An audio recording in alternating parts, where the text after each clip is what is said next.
Whether it's a lager or an ale, whether it's a stout, light, dark, or pale. If you can brew it, Chad can review it. It's time for Chad's Beer Reviews. He's not quite an amateur, not quite a connoisseur, but regardless of the brewer, he's got taste in beer for sure. You can tell just by his gut, this guy is a bona fide beer nut. So whether it's a porter or an IPA, whether it's from Europe or the USA, if you can brew it, Chad can review it. It's time for Chad. Hey, welcome to another episode of Chad's Beer Reviews. Drinking a very special beer tonight. This is Stone 𝓻𝓮𝓻𝓲𝓷, which I've seen a lot of other people's reviews of this, and it was in that movie Beer Wars. And every time I go to my beer store, I see it, and I just keep telling myself I'll get it next time. Well, next time is finally here. This is it's supposed to be a really great beer. It's gotten like an A+ on Beer Advocate. You know, and everybody who has reviewed it has liked it. So. It's called an American Strong Ale. Now, if we look on the chart, there's no such thing as an American Strong Ale. So what I'm thinking is it's just an American version of the Belgian Strong Ale, which is right here. It's underneath a triple.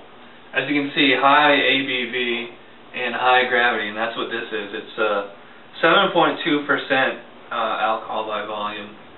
I mean, that's not super heavy, but I'm sure I'm going to notice it. So, here we go with 𝓻𝓮𝓻𝓲𝓷. Well, the cap didn't want to come off there.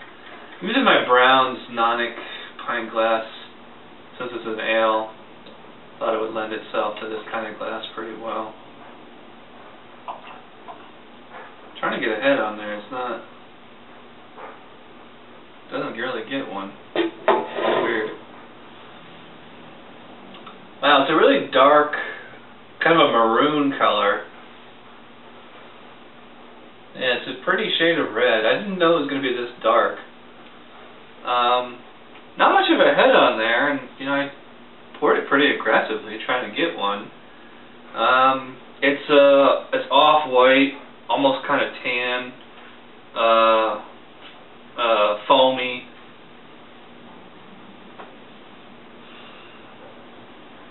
It's got kind of like a really hoppy scent to it. Not quite as strong as an IPA, which is right near the Belgian Strong Ale. Yeah, I'm getting a lot of hops, some malts in there. So here we go with 𝓻𝓮𝓻𝓲𝓷. Yeah, this is first thing I noticed was kind of like a caramel kind of taste, and then it finishes like a strong citrus flavor. It's kind of got like this kind of really deep, kind of dark, sugary kind of quality, but then there's like a nice tartness to it. Yeah, it's like two beers in one. Because as you're drinking it, you're getting this like rich kind of, almost kind of like a dry kind of caramel, very malty flavor. And then as I'm finishing it, I'm getting like this nice hot bite with like a mild citrus finish. So it's really interesting. I'm noticing the citrus more now. So it's kind of like getting that kind of IPA kind of quality, which I like. Because I love me some IPAs. I have to say, it's surprisingly, the drinkability is pretty high.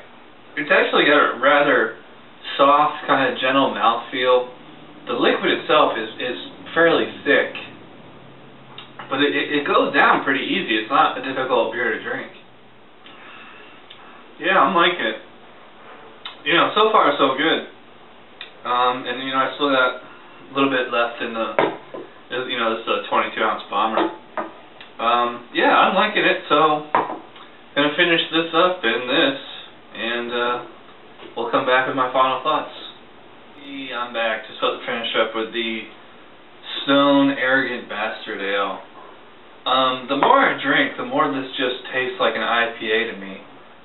Yeah, I'm just getting like that nice, real hop bitterness, kind of a citrusy flavor. a lot of pine in there. I was reading some other reviews and watching reviews, and people saying they were getting like a really fruity kind of taste, and even some chocolate in there. I wasn't really. I mean, like my first swig, I kind of noticed like a deep kind of caramel malts on there, but just like the more I drank, it just kind of went from like a complex beer to just like a straight up IPA, which I mean to me, which is good because I like IPAs. Yeah, I love that pine, that hop bite, that citrus. The only thing I don't like about this beer is that it leaves kind of like a chalky kind of aftertaste. It's hard to explain. It just feels more dry. Not that it's bad at all. I mean, it's really, really good. But, I mean, I could probably do without that aftertaste. Yeah, I mean, so to me, this was like a really hoppy beer with a lot of flavor. And it's pretty easy to drink. So, it's a great beer. I can't give it a 10, though. Like, a 10 beer to me is like, as soon as I take the first swig, I'm like, yes, this beer is awesome. For me, it took me a few sips before I was like, this beer is really, really good. So, I'm gonna give a 9 out of 10 to Arrogant Bastard Ale. I mean, and a 9, it's pretty much just as good as a 10. It's an outstanding beer. It's just not the best of the best, for me personally. But thanks for watching, and I'll see you guys next time.